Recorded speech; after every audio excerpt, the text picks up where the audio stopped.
Salam sejahtera bagi kita semua, sahabat-sahabat Kristus sekalian. Pada hari ini kita memasuki Minggu Paskah ke-6 di tahun 2024. Marilah kita meneduhkan hati kita, diri kita, dan marilah kita memandang wajah Dia, Allah yang senantiasa menuntun kehidupan kita. Mazmur 98. Nyanyikanlah nyanyian baru bagi Tuhan, sebab Ia telah melakukan perbuatan-perbuatan yang ajaib. Keselamatan telah dikerjakan kepadanya oleh tangan kanannya, oleh lengannya yang kudus. Tuhan telah memperkenalkan keselamatan yang daripadanya telah menyatakan keadilannya di depan mata bangsa-bangsa. Ia mengingat kasih setia dan kesetiaannya terhadap kaum Israel. Segala ujung bumi telah melihat keselamatan yang dari Allah kita. Bersorak-soraklah bagi Tuhan, hai seluruh bumi. Bergembiralah, bersorak-sorailah, dan bermazmurlah. Bermazmurlah bagi Tuhan dengan kecapi dan lagu yang nyaring, dengan nafiri dan sangkakala yang nyaring. Bersorak-soraklah di hadapan Raja, yakni Tuhan. Biarlah gemuruh laut serta isinya, dunia serta yang diam di dalamnya. Biarlah gunung-gunung bertepuk, biarlah sungai-sungai bertepuk tangan, dan gunung-gunung bersorak-sorai bersama-sama di hadapan Tuhan, sebab Ia datang untuk menghakimi bumi. Ia akan menghakimi dunia dengan keadilan dan bangsa-bangsa dengan kebenaran. Mari kita bangkit berdiri, nyanyikanlah Kristus bangkit, soraklah.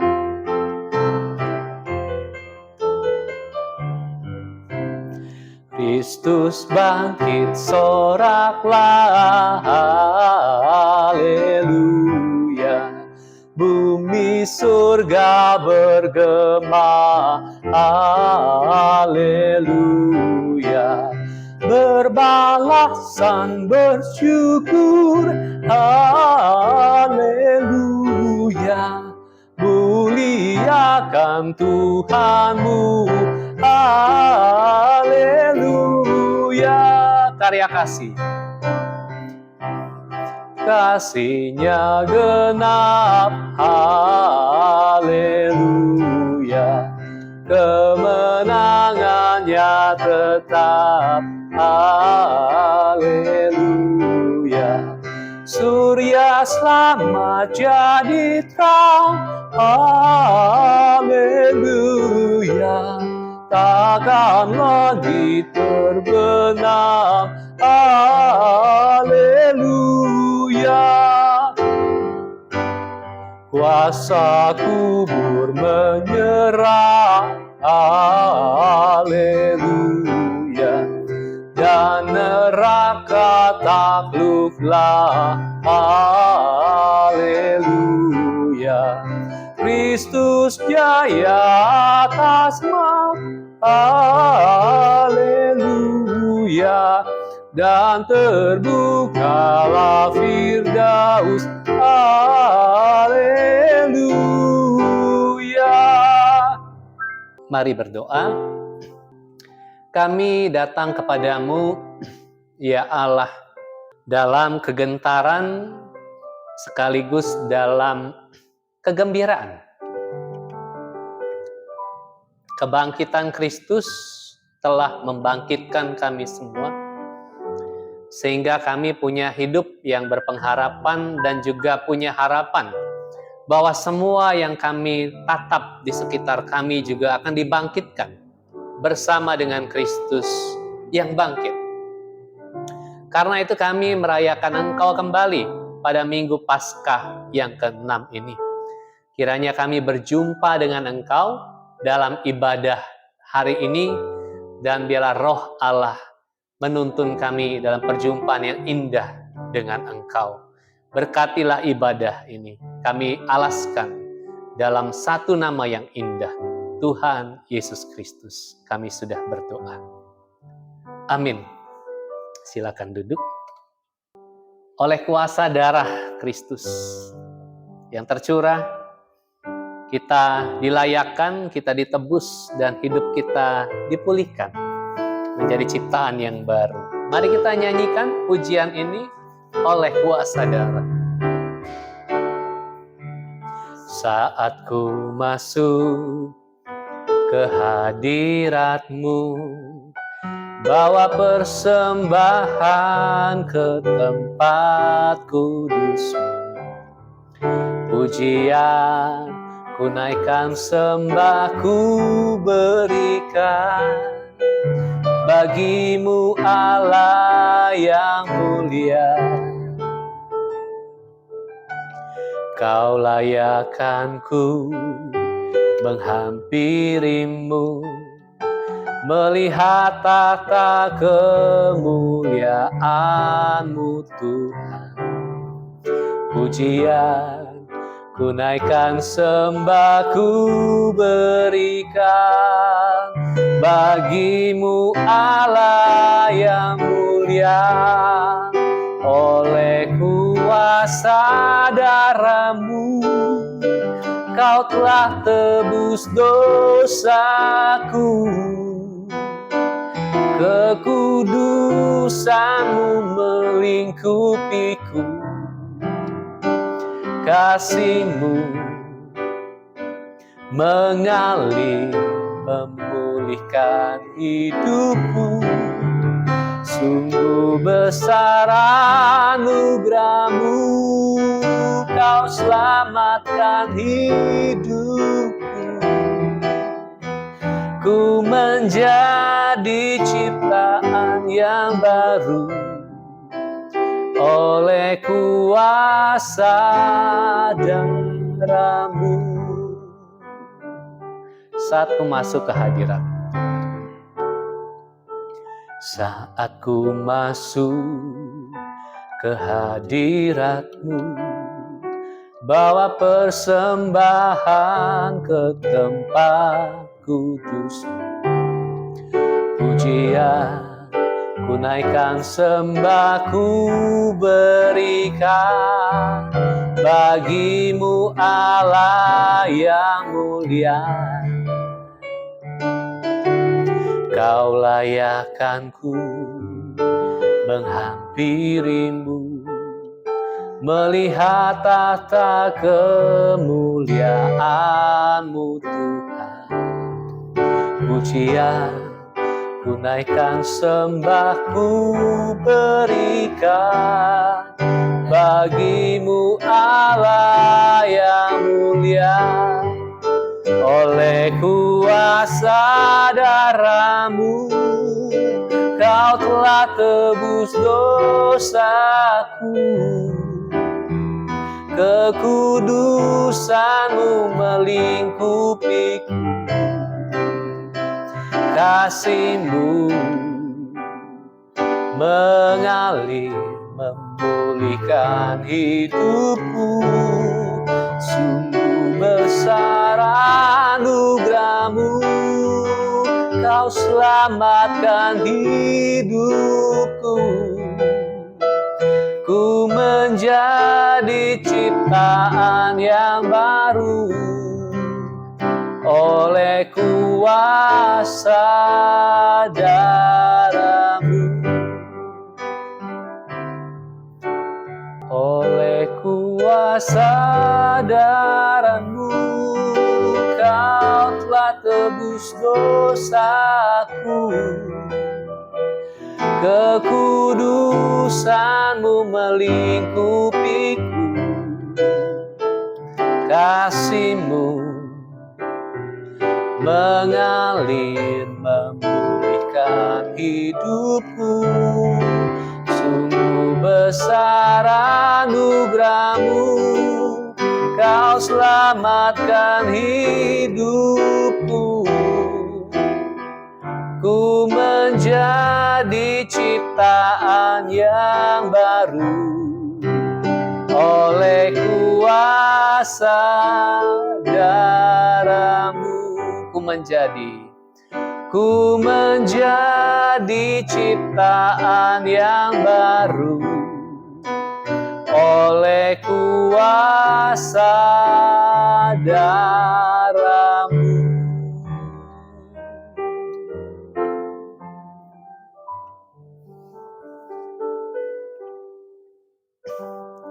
Kisah Para Rasul 10 ayat 44 sampai 48. Ketika Petrus sedang berkata demikian, turunlah Roh Kudus ke atas semua orang yang mendengarkan pemberitaan itu. Dan semua orang percaya. Dari golongan bersunat yang menyertai Petrus tercengang-cengang karena melihat bahwa karunia Roh Kudus dicurahkan ke atas bangsa-bangsa lain juga. Sebab mereka mendengar orang-orang itu berkata-kata dalam bahasa roh dan memuliakan Allah. Lalu kata Petrus, bolehkah orang mencegah untuk membaptis orang-orang ini dengan air, sedangkan mereka telah menerima Roh Kudus sama seperti kita? Lalu ia menyuruh mereka dibaptis dalam nama Yesus Kristus. Kemudian mereka meminta Petrus supaya ia tinggal beberapa hari lagi bersama-sama dengan mereka. 1 Yohanes 5 ayat 1-6 berbunyi demikian. Setiap orang yang percaya bahwa Yesus adalah Kristus lahir dari Allah. Dan setiap orang yang mengasihi Dia yang melahirkan, mengasihi juga Dia yang lahir daripadanya. Inilah tandanya bahwa kita mengasihi anak-anak Allah, yaitu apabila kita mengasihi Allah serta melakukan perintah-perintahnya. Sebab inilah kasih kepada Allah, yaitu bahwa kita menuruti perintah-perintahnya. Perintah-perintahnya itu tidak berat. Sebab semua yang lahir dari Allah mengalahkan dunia. Dan inilah kemenangan yang mengalahkan dunia, iman kita. Siapakah yang mengalahkan dunia selain daripada dia yang percaya bahwa Yesus adalah anak Allah? Inilah dia yang telah datang dengan air dan darah, yaitu Yesus Kristus. Bukan saja dengan air, tetapi dengan air dan dengan darah. Dan rohlah yang memberi kesaksian, karena roh adalah kebenaran. Mari kita menyiapkan diri kita, seluruh keberadaan kita bagi sabda Tuhan. Seperti rusa rindu sungaimu, biarlah jiwa kita merindukan suaranya.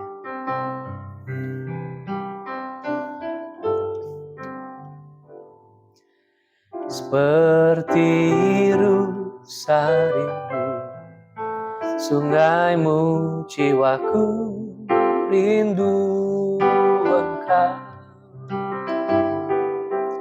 Kaulah Tuhan hasrat hatiku, ku rindu menyembah. Engkau kekuatan dan perisaiku, kepadamu rohku berserah. Kaulah Tuhan hasrat hatiku, ku rindu menyembah. Seperti rusa, seperti rusa rindu sungaimu, jiwaku rindu Engkau. Kaulah Tuhan hasrat hatiku, ku rindu menyembah. Engkau kekuatan dan perisaiku, kepadamu rohku berserah. Kaulah Tuhan hasrat hatiku, ku rindu Yesus, Yesus. Yesus, Yesus, kau berarti bagiku. Yesus, Yesus, kau segalanya bagiku. Yesus, Yesus. Yesus, Yesus, kau berarti bagiku. Yesus, Yesus, kau segalanya bagiku. Kau segalanya, kau segalanya bagiku. Kau segalanya, kau segalanya bagiku.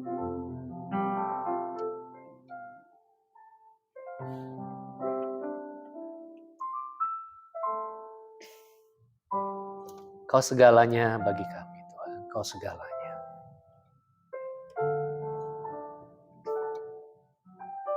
Terima kasih kami ada sebagaimana kami ada. Kami hanya bisa memaknai ini sebagai bahwa Engkau berkenan memilih kami yang sesungguhnya tidak layak.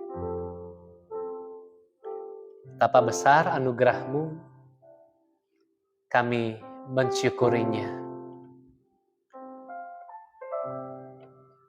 Kiranya hati kami teduh, kiranya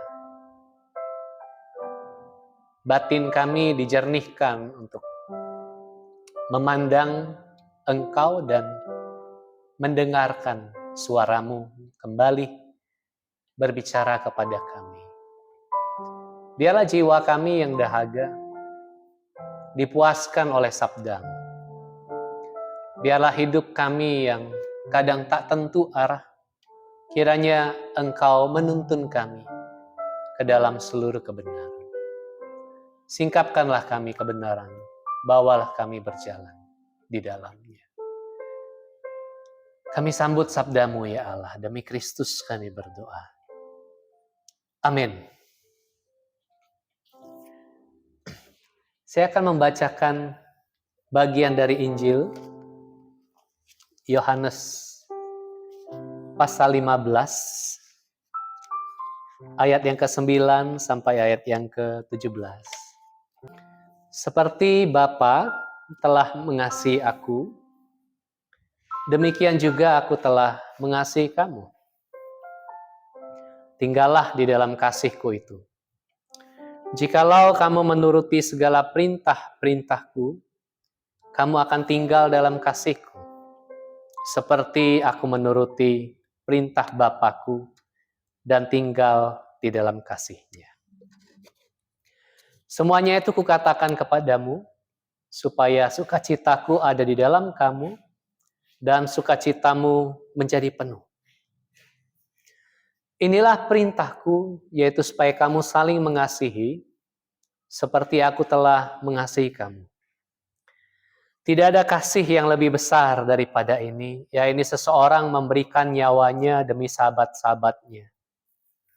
Kamu adalah sahabatku, jikalau kamu melakukan apa yang kuperintahkan kepadamu.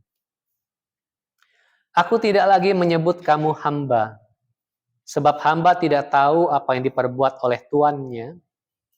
Namun aku menyebut kamu sahabat, karena aku telah memberitahukan kepada kamu segala sesuatu yang telah kudengar dari Bapa-Ku. Bukan kamu yang memilih aku, tetapi akulah yang memilih kamu.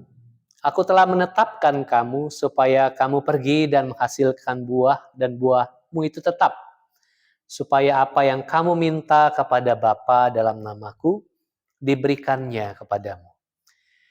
Inilah perintahku kepadamu, hendaklah kamu saling mengasihi. Berbahagialah kita yang merenungkan dan melakukan firman Tuhan dalam kehidupan kita. Minggu lalu kita sudah merenungkan tentang sisi lain dari kasih, yaitu penghakiman Allah. Ketika kita merenungkan tentang penghakiman Allah, di satu sisi orang seperti memandang Allah itu sebagai sosok yang keras, bengis, sangar. Tapi sebetulnya Rasul Yohanes mengajak kita untuk berani berharap bahwa Allah akan menghakimi. Karena penghakiman Allah itu berarti bahwa kasih yang hari ini kita alami hanya setengah-setengah, belum total, itu dalam penghakiman Allah nanti kasih itu akan berdaulat setotal-totalnya, menjangkau sampai ke setiap ujung dunia, jengkal demi jengkal. Itulah sebetulnya makna sebenarnya dari penghakiman Allah. Dan kita punya harapan akan itu. Dan hari ini kita masih diajak untuk merenungkan sisi lain dari penghakiman Allah itu.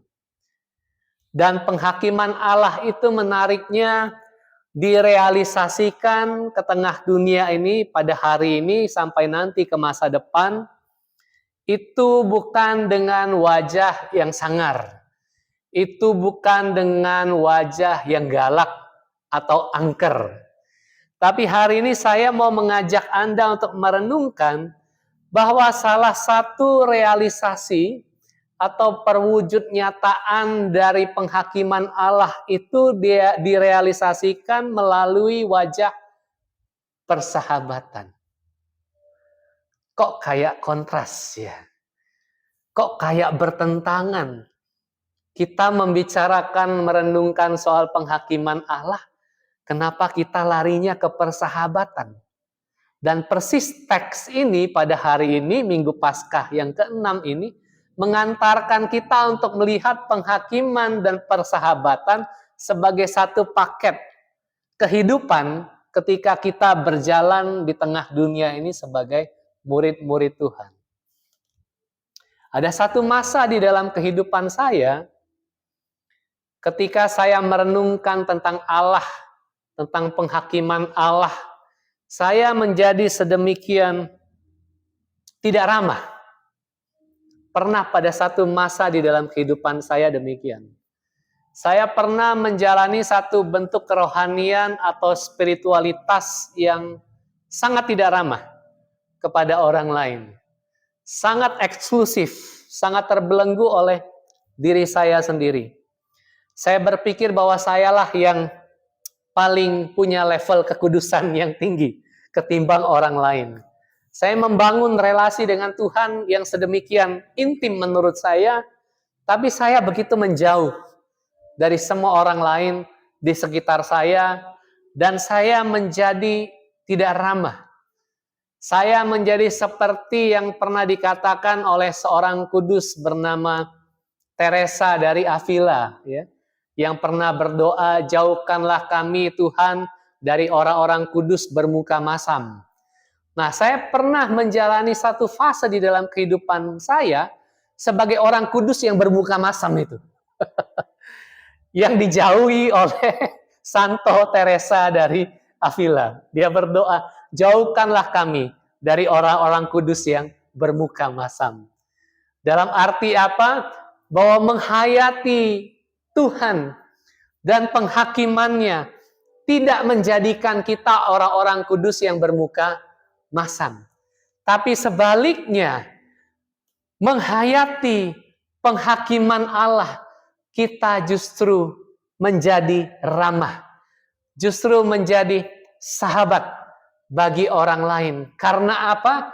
Persahabatan itu merupakan semacam realisasi, perwujudan pengharapan akan penghakiman Allah yang akan menata dengan adil, menata dengan indah, menata dalam kasih seluruh dunia dan keterhubungan di dalamnya termasuk kita.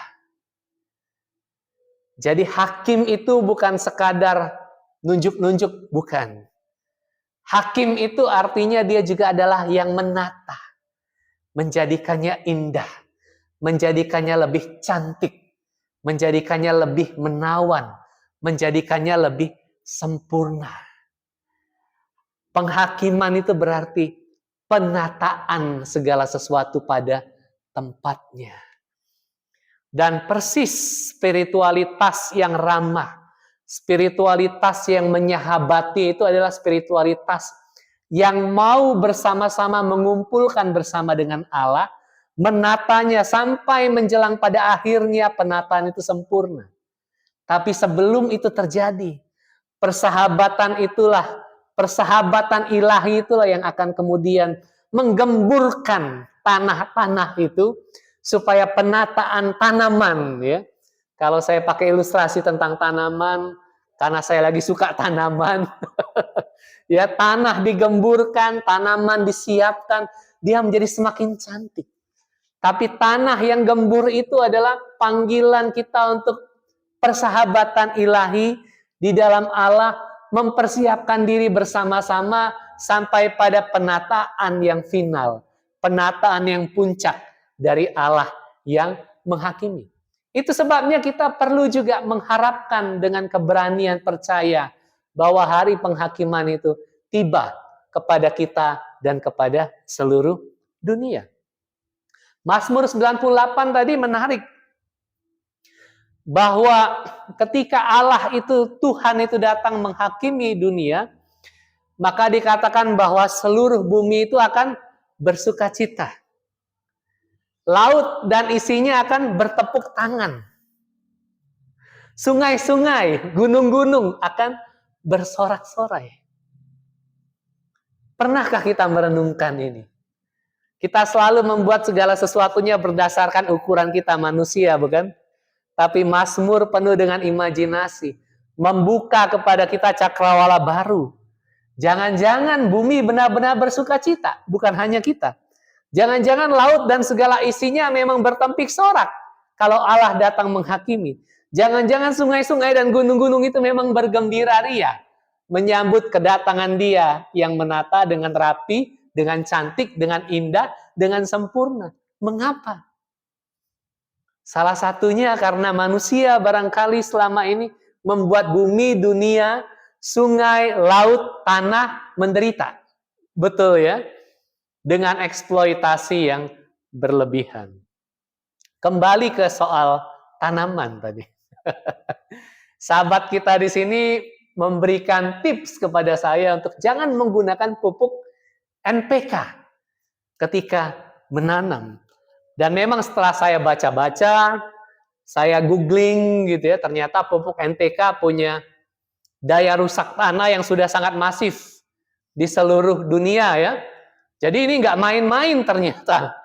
Daya rusaknya sangat masif sehingga salah satu pencetus global warming adalah penggunaan pupuk NPK yang sangat masif. Tapi puji Tuhan, saya menemukan pupuk organik. Pupuk organik cair dan juga pupuk sehari-hari ya. Kami kalau sayur, mayur dan sebagainya, ampasnya tidak dibuang tapi di blender ya, kasih air lalu disiram ke tanah. Mudah-mudahanlah tanaman-tanaman kita bertumbuh dengan baik. Tapi dari sini saya merenungkan, iya ya, jangan-jangan mereka sudah sangat menderita ya. Tanah-tanah kita di seluruh dunia dengan penggunaan pupuk NPK yang sangat masif. Kita belum bicara soal yang lain-lain. Kita baru bicara sederhana tentang pupuk. Jangan-jangan mereka sudah sangat menjerit, sangat menderita. Tanah-tanah itu menjerit. Dan itulah sebabnya Mazmur mengatakan, kalau Tuhan datang menghakimi, mereka akan bersukacita. Mereka akan bergembira ria. Lepas dari eksploitasi yang berlebih-lebihan kita manusia. Termasuk saya, kalau tidak dinasihati. Sudah menggunakan itu ya, pupuk NPK itu. Tapi Anda yang menggunakan ya, tidak apa-apa, bertobat saja. Begitu ya, Tuhan yang menghakimi itu dikatakan menghakimi dengan adil dan menghakimi di dalam kejujuran. Sesuai proporsinya. Tadi di awal saya bilang, bahwa kalau Allah menghakimi, Dia menghakimi dalam kejujuran. Dalam bahasa lainnya, sesuai proporsinya, Sesuai letaknya masing-masing, dia akan mempercantik, memosisikan masing-masing pada tempatnya. Itu kejujuran yang dimaksud dalam Mazmur 98. Itulah sebabnya kalau Allah menghakimi, kita menyambutnya. Seluruh dunia menyambutnya. Tapi sekali lagi, penghakiman Allah itu dalam refleksi Kristiani kita tidak menjadikan kita orang Kristen yang masam, tidak menjadikan kita orang Kristen yang membangun benteng, tidak menjadikan kita orang Kristen yang sangat menyebalkan bagi orang-orang lain, ya. Tidak, bukan itu. Justru penghakiman itu direalisasikan melalui persahabatan. Dan menariknya, Kisah Para Rasul 10 ayat 44 sampai 48 itu, sebelumnya itu adalah kisah tentang Cornelius. Bayangkan Cornelius itu seorang asing, seorang perwira katanya dari batalion Italia, golongan yang tidak bersunat disebutkan, dalam arti apa? Pada waktu itu dalam cakrawala orang Yahudi, orang yang tidak bersunat itu tidak masuk kategori yang dibelas kasihani oleh Allah. Artinya Cornelius ini tidak masuk kategori orang yang akan kusahabati. Enggak. Sama sekali enggak. Cornelius ini bukan orang yang masuk kategori sahabat. Tapi kemudian roh Allah menuntun rasul itu. Menuntun Petrus. Menuntun rasul-rasul yang lain untuk menyampaikan kepada Cornelius berita, kabar baik, Injil itu. Dan Cornelius dipenuhi oleh Roh Kudus. Seorang dari golongan tidak bersunat. Yang tidak masuk kategori itu. Seorang perwira Italia, dia menerima kasih Allah. Termasuk minggu sebelumnya, sida-sida Ethiopia itu, yang tidak masuk kategori itu, menerima juga kasih Allah. Dia masuk menjadi sahabat Allah. Lalu kita masuk ke dalam teks Injil kita. Dari Yohanes 15, yang sangat eksplisit Yesus sendiri menyebutkan soal apa? Sahabat. Yohanes 15 ayat 9 sampai 17 tadi. Saya akan menekankan beberapa hal di sini. Di ayat yang ke-9 misalnya. Yesus mengatakan, seperti Bapa telah mengasihi aku, demikian juga aku telah mengasihi kamu. Tinggallah di dalam kasihku itu. Seperti Bapa telah mengasihi aku, demikianlah aku telah mengasihi kamu, tinggallah di dalam kasihku itu. Perhatikan pola ini ya. Pola gerak menurun dari Allah itu. Bapa mengasihi Yesus, Yesus turun ke tengah dunia supaya mengasihi manusia, betul ya? Mengasihi kita yang di bawah, lalu kita disuruh apa? Tinggal di dalam kasih itu. Dengan cara apa? Dengan cara taat perintahnya dan saling mengasihi satu sama lain, dalam arti saling menyahabati ya, satu sama lain di dalam ketaatan dalam kasih itu. Lalu kembali, dari saling mengasihi ini, kita bersama di dalam Kristus, naik lagi, dalam kasih ini kita kembali kepada Allah. Perhatikan ya, gerak dari Allah ke bawah, kepada Kristus kepada kita, lalu dari kita kepada Kristus kembali kepada Allah. Dari atas ke bawah, dari bawah muter kembali ke atas. Itulah kasih Tritunggal itu, kasih Trinitas itu, yang melibatkan Anda dan saya untuk tinggal di dalam kasih. Di dalam kasih persahabatan. Karena Yesus bilang apa? Tidak ada kasih yang lebih besar daripada ini, yaitu seseorang memberikan nyawanya demi sahabatnya. Kasih yang terbesar itu adalah kasih seorang sahabat yang memberikan nyawanya. Dan Yesus menyerahkan nyawanya bagi kita dan menjadikan kita sahabat-sahabatnya. Lalu Sahabat itu dibedakan dengan hamba, kata Yesus ya. Kalau kamu sahabat-sahabatku, kamu tahu jeroan-jeroan aku, kata Yesus. Betul ya? Kita hanya menceritakan segala sesuatu kepada sahabat-sahabat kita. Bukan kepada semua orang kita menceritakan segala sesuatu ya. Nanti jadi gosip. Kita hanya menceritakan segala sesuatu kepada sahabat-sahabat kita yang mungkin jumlahnya tidak banyak ya. Pada kenyataannya demikian kan. Apalagi semakin introvert kita, saya juga termasuk lah ya introvert, maka sahabatnya tidak akan terlalu banyak seperti orang yang ekstrovert. Dan demikianlah realitasnya. Bahwa kita hanya menceritakan segala sesuatu kepada sahabat-sahabat kita. Nah, Yesus bilang, aku menyebut kamu sahabat, bukan hamba. Mengapa? Karena segala sesuatu kuceritakan kepadamu. Kucurhatkan kepadamu. Apapun topiknya, gitu ya. Dari yang sepele sampai yang berat. Apapun beraneka ragam, kuceritakan kepadamu. Tapi hamba tidak, katanya. Hubungannya hanya relasi kerja. Ya kan? Majikan dan bawahan. Hubungannya hanya sebatas itu, tidak ada hubungan lain. Tapi sahabat beda. Bukan soal relasi kerja, tidak. Tapi relasi dari hati ke hati. Yesus bilang, aku menyebut kamu sahabat. Sama seperti Cornelius yang tidak diperhitungkan, orang Italia yang tidak bersunat itu dipanggil masuk oleh Roh Allah. Roh yang menghakimi itu. Tapi dia memanggil sebagai sahabat. Ingat, penghakiman dan persahabatan adalah satu arus ya. Satu jalan. Roh yang menghakimi dan menginsafkan itu memanggil Cornelius masuk ke dalam persahabatan ilahi bersama dengan Kristus dan orang-orang percaya. Demikianlah juga dia memanggil kita untuk bersama-sama kita menjadi sahabat ilahi di dalamnya. Dan persahabatan itu bukan ditentukan oleh kita. Agustinus pernah mengatakan bahwa persahabatan itu hanya mungkin dianugerahkan oleh Allah. Betul ya? Bahkan dalam relasi yang wajar, bahkan dalam relasi kita yang natural, alami sehari-hari, persahabatan hanya mungkin terjadi kalau diberikan oleh Allah. Kalau tidak diberikan oleh Allah, kita mau secocok apapun, begitu ya, mau hobinya sama, kesukaannya sama, kalau tidak diberikan, dianugerahkan oleh Allah, persahabatan itu tidak terjadi. Itu yang natural, yang alami. Apalagi persahabatan ilahi.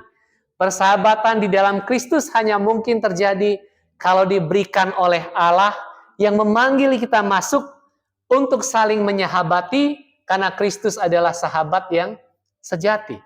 Memampukan kita untuk menyahabati orang lain, memampukan kita untuk menyahabati tanah, memampukan kita untuk menyahabati tempat tinggal kita, memampukan kita untuk menyahabati dunia kita, bumi tempat kita hidup. Dalam tempat tinggal kami yang sebelumnya, saya kembali menutup dengan cerita tentang tanaman ya. Dari awal sampai akhir saya ilustrasinya tanaman semua. Saya cukup suka merawat tanaman di rumah. Di rumah sebelumnya di Muara Karang juga begitu. Di Muara Karang saya tidak memilih tanaman, tidak. Itu sudah diberikan, ada di sana. Saya hanya merawatnya saja secara sederhana sehari-hari ya. Saya sirami secara rutin, saya siangi kalau sudah ada daun-daun yang kering, dan seterusnya. Ada satu tanaman yang sudah lama dibiarkan kering hampir mati. Semua layu, semua kering. Tapi saya pelan-pelan, saya potong, saya pangkas, saya bersihkan. Saya siram rutin sehari 2 kali pagi dan sore. Sampai akhirnya tanaman itu kini semua penuh hijau kembali. Ada satu tanaman liar tumbuh di pot kosong kami. Kami ada satu pot itu yang isinya tanah, tapi tidak ada tanamannya. Satu kali saya lihat ada pucuk tanaman tumbuh. Saya tidak tahu ini tanaman apa. Dia tumbuh, daunnya hijau, dari kecil mulai tinggi. Saya pikir dalam hati, saya pangkas atau saya biarin dia tumbuh ya. Lalu saya biarkan dia tumbuh. Saya rawat. Ini tanaman liar, mungkin terbang dari mana gitu ya. Dia entah oleh angin atau apa, dia tumbuh di pot itu. Saya siram, saya rawat setiap hari. Sampai sekarang kami pindah tempat tinggal, saya bawa itu, dia sudah rimbun, cukup rimbun, hijau semua. Satu kali dalam perjalanan kami membawa pot itu, kami taruh di mobil, kami singgah membeli tanaman di dekat Muara Karang juga. Lalu kami tanya bapak yang jual tanaman itu, Pak, kami nggak tahu ini tanaman ini kami piara, tapi kami nggak tahu ini tanaman apa sih sebetulnya. Lalu bapak itu bilang, dia lihat, oh ini mah pohon seri katanya. Tahu ya pohon seri ya, ceri lokal kita itu ya, yang suka numbuh liar itu, oh ternyata itu pohon seri. Setelah mendengar itu, saya sama istri senang juga ya. Oh, kami bayangin mungkin suatu hari dia akan bertumbuh buah-buah seri. Tapi tadi saya bilang ke istri, saya tidak memilih pohon seri itu untuk ada di pot itu. Saya tidak memilih dia. Bahkan saya tidak tahu dari mana dia datang. Dia tumbuh begitu saja di hadapan saya, dan saya tidak mungkin membuangnya. Saya rawat hari ini, saya bilang ke istri tadi, barangkali bukan saya yang memilih pohon seri itu, tapi pohon seri itu telah memilih saya menjadi sahabatnya. Barangkali begitulah Allah memilih kita. Kita nggak benar-benar tahu. Tapi kita sudah saling berjumpa, Allah mempertemukan kita untuk saling merawat, saling memulihkan, saling menyembuhkan. Kata Yesus, saling berbuah lebat di dalam persahabatan ilahi itu. Barangkali inilah momen yang Allah sudah tentukan. Saya berjumpa dengan pohon seri itu. Dan pohon seri itu telah memilih saya. Mungkin begitulah Allah memilih kita semua. Rawatlah kehidupanmu. Rawatlah apa yang di hadapanmu. Berbuahlah bagi kemuliaan Allah. Tinggallah di dalam kasih-Nya. Amin. Mari berdoa. Terima kasih ya Allah buat hari ini. Sungguhlah misteri kalau kami dipanggil oleh Engkau menjadi sahabat-sahabat-Mu untuk bersama-sama menyongsong penghakiman-Mu yang adil dan indah di tengah dunia ini. Dan sembari di dalamnya kami merealisasikan itu melalui persahabatan ilahi. Kami diminta untuk berbuah lebat di dalam kasih, agar orang lain menikmati. Bahkan agar sesederhana tanaman di hadapan kami, menikmati kasih Allah. Karena mungkin tanaman itu juga yang memilih kami untuk menjadi sahabatnya. Atau sesuatu yang mungkin kecil di depan kami, di sekitar kami, yang memerlukan perawatan kami juga, itu pun adalah persahabatan, kasih Allah yang memanggil kami untuk mengasihinya.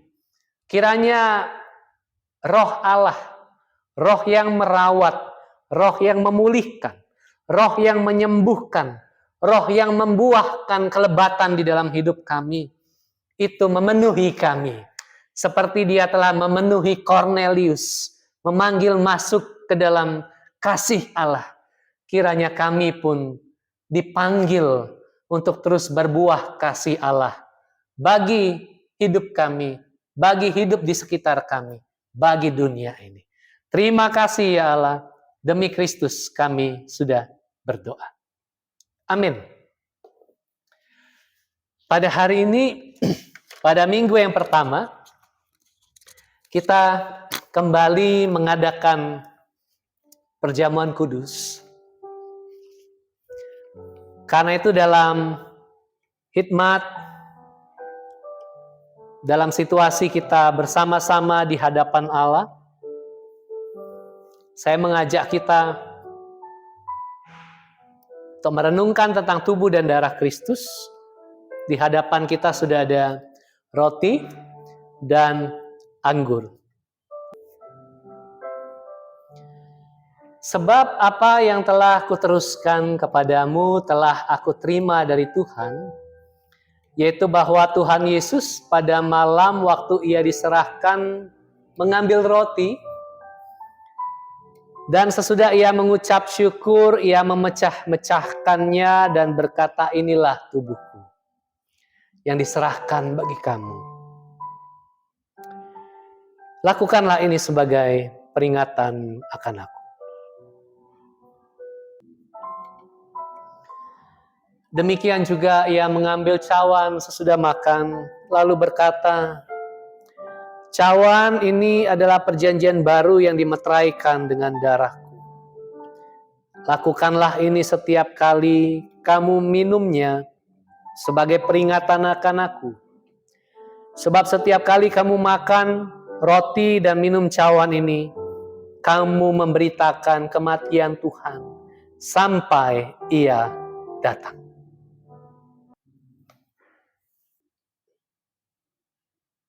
Kami bersyukur kepadamu karena di hadapan kami, di tangan kami ada roti dan anggur. Ingatan akan tubuhmu yang terkoyak dan darah tercurah yang kami hari ini syukuri kembali. Kiranya kami dilayakkan untuk menerimanya dan kiranya melaluinya kami terhubung dengan kehidupan Kristus yang bangkit. Demi Kristus kami berdoa. Amin. Inilah tubuh Tuhan yang dibagikan bagi kita. Marilah kita menyantapnya.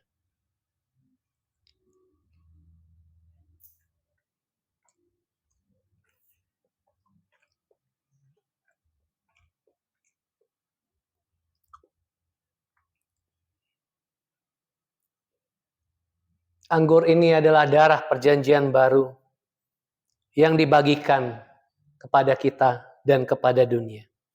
Marilah kita meminumnya.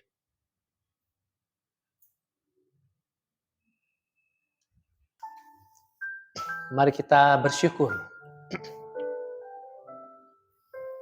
kepada Tuhan.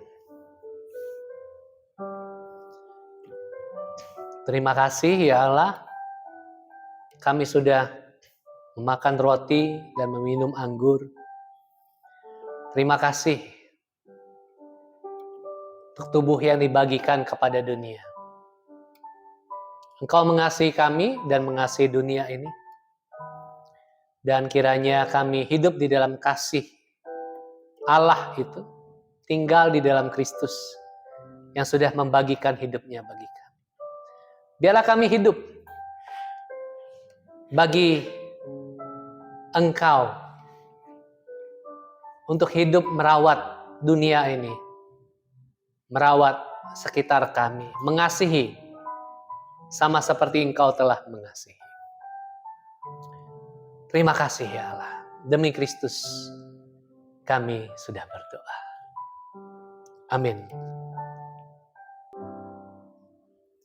Marilah kita membagikan apa yang sudah Tuhan berikan kepada kita lewat persembahan kita pada hari ini. Kita nyanyikan ini, berkat Tuhan mari hitunglah. Bila topan keras melanda hidupmu, bila putus asa dan letih lesu, berkat Tuhan satu-satu hitunglah.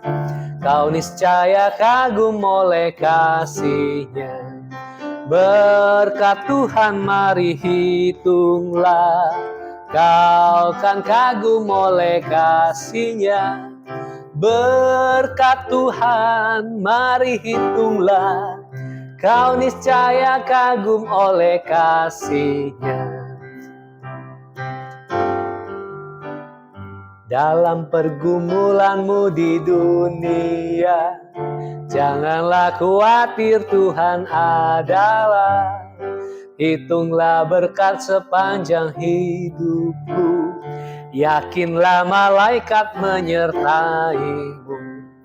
Berkat Tuhan mari hitunglah, kau kan kagum oleh kasih-Nya. Berkat Tuhan mari hitunglah, kau niscaya kagum oleh kasih-Nya. Mari kita naikkan doa-doa kita. Kami bersyukur ya Allah. Terima kasih karena Engkau yang sudah membagikan hidupmu juga memampukan kami untuk berbagi. Terima kasih apa yang bisa kami bagikan, biarlah ini juga bisa dipakai oleh Tuhan. Kami mendoakan terus gereja ini yang kecil ini, biarlah jejak langkah kaki kecilnya terus dituntun oleh Allah. Langkah yang kecil ini dituntun oleh Allah yang besar. Sehingga kemanapun Allah menuntun, kiranya kami pun sedianya taat. Sebagai sahabat, bukan taat karena sekadar diperintah-perintah. Tapi karena kami adalah sahabat yang mau mendengar dari hati ke hati dan mau menyenangkan sahabat kami, yaitu Kristus. Karena itu tuntunlah gereja ini. Engkau adalah kepala gereja. Tuntunlah juga sinode kami. Kiranya hikmat Allah menyertai dalam pengembangan dalam setiap gereja yang ada. Untuk rumah singgah kami yang kecil dan terbatas, kiranya Tuhan juga memakai. Agar Kristus juga memanggil orang-orang mengalami rahmat Allah yang terusir, yang mengalami kekerasan, yang ditolak, yang dibuang, yang tidak punya tempat tinggal sementara. Biarlah bisa mencicipi persahabatan Kristus bagi dunia. Persahabatan Kristus yang merahmati itu melalui rumah singgah yang kecil ini. Kami mendoakan ya Allah, buat setiap kami yang pada hari ini hadir dan bersama-sama beribadah. Setiap pergumulan kami, Tuhan yang mengetahui. Setiap masalah yang kami juga hadapi, biarlah kami menyerahkannya kepadamu. Kekhawatiran tertentu, kecemasan tertentu, ya Allah kami serahkan kepadamu. Karena Engkau sendiri yang berkata kepada kami, untuk kami menyerahkan kekhawatiran kami kepadamu. Karena Engkaulah yang memelihara jiwa kami, memelihara hidup kami. Biarlah Engkau juga Allah yang mendamaikan setiap relasi di tengah kami. Kristus yang adalah juru damai akan memulihkan setiap relasi. Biarlah jadikanlah kami berkat dimanapun kami berada. Ya Allah, setiap kami yang memerlukan kesempatan baru dalam relasi kami, dalam pekerjaan kami, dalam apapun itu, bukalah pintu ya Allah, bukalah kesempatan. Setiap kami yang sedang membutuhkan kesembuhan barangkali, biarlah kiranya tangan Allah menyatakan kesembuhan. Kami yang memerlukan pemulihan, biarlah Engkau pada hari ini juga menjamah kami, ya Allah. Kami yang memerlukan kekuatan baru untuk menanggung barangkali hal yang perlu kami tanggung pada hari ini. Dan entah sampai kapan, Tuhan anugerahkan kepada kami kekuatan untuk menanggungnya. Terima kasih ya Allah. Kami serahkan doa-doa kami. Barangkali juga ada keinginan-keinginan terpendam. Harapan-harapan yang Tuhan tanam di batin kami. Biarlah kiranya itu juga naik sebagai doa kepadamu. Kiranya Engkau mendengar dan menjawabnya sesuai dan seturut waktu, rencana, dan kehendak-Mu. Terima kasih ya Allah. Ini doa-doa kami yang kami alaskan di dalam syukur dan dengan doa sebagaimana yang sudah diajarkan oleh Tuhan Yesus Kristus untuk kami berdoa. Bapa kami yang di surga, dikuduskanlah nama-Mu, datanglah kerajaan-Mu, jadilah kehendak-Mu di bumi seperti di surga. Berikanlah kami pada hari ini makanan kami yang secukupnya. Dan ampunilah kami akan kesalahan kami. Seperti kami juga mengampuni orang yang bersalah kepada kami. Dan janganlah bawa kami ke dalam pencobaan. Tapi lepaskanlah kami daripada yang jahat. Karena Engkau yang punya kerajaan dan kuasa dan kemuliaan sampai selama-lamanya. Amin. Mari kita berdiri. Selidiki aku, lihat hatiku. Apakah aku sungguh mengasihimu, Yesus? Selidiki aku, lihat hatiku.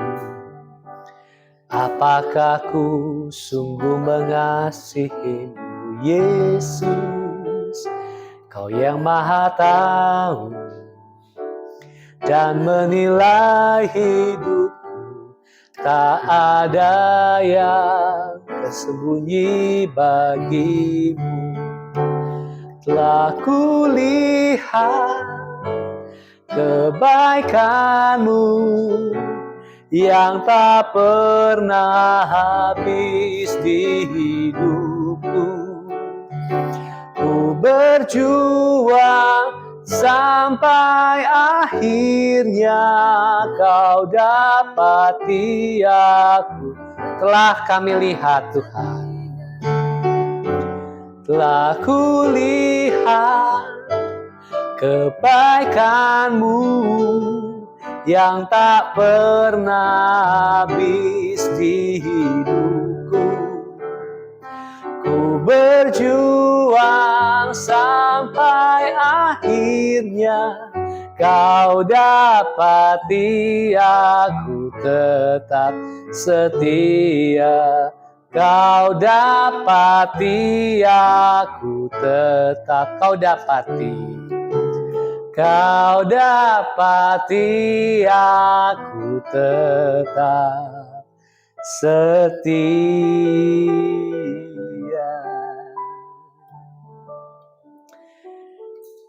Mari gereja Tuhan, kembalilah ke dalam kehidupanmu. Tinggallah di dalam kasih Allah. Tinggallah di dalam kasih Kristus Sang Sahabat yang telah menyahabati engkau dan saya dan meminta kita untuk saling menyahabati satu sama lain. Jadilah sahabat yang dipilih oleh Allah bagi orang di sekitarmu, bagi tanamanmu, bagi apapun yang ada di sekitarmu, bagi tempatmu, bagi tanahmu, bagi duniamu, bagi segala sesuatu yang kau sentuh oleh tanganmu, yang kau jejaki oleh kakimu, yang kau pikirkan dan imajinasikan dalam pikiranmu. Jadilah sahabat dan nantikanlah penghakiman Allah yang menata dengan adil, dengan cantik, dengan indah, dengan sempurna segala sesuatunya. Dan itu dikerjakan Allah melalui tangan-tangan para sahabat. Dan engkau dan saya adalah salah satunya. Kembalilah dengan Roh Kudus, roh persahabatan itu yang menyertai engkau. Terimalah berkat dari Allah Bapa, kasih sayang dari Kristus Yesus Tuhan, dan persekutuan dengan Roh Kudus tinggal menyertai kita sampai selama-lamanya.